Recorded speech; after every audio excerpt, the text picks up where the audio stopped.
America దేశం యొక్క నాయకత్వం దెబ్బతింటుంది అంటూ బ్రహ్మం గారి కాలజ్ఞానంలో రాయబడిన దాని గురించి విన్నాం కానీ, నిజంగా జరుగుతుందా అనుకుంటే ఇప్పుడు కనబడుతోంది. ఒక పిచ్చోడు ట్రంప్ అనేటటువంటి వాడొచ్చాడు. ఆయన రాసిన కాలజ్ఞానం ప్రకారం. ఇప్పుడు వాడు చేస్తున్న పిచ్చి చేష్టలతో జరుగుతున్నటువంటి వ్యవహారాలు.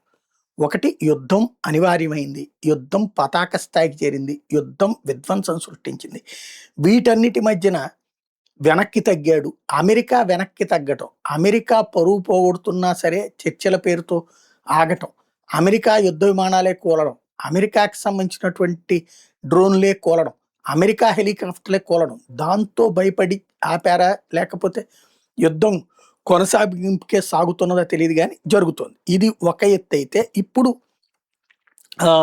ఇక డాలర్‌ని దెబ్బతీసే ప్రయత్నాల్ని స్వయంగా ట్రంపే చేసుకుంటున్నాడు. ఇప్పుడు ఇరానోడు డాలర్ వాడడు, రష్యా వాడు డాలర్ వాడడు, చైనా వాడు డాలర్ వాడడు.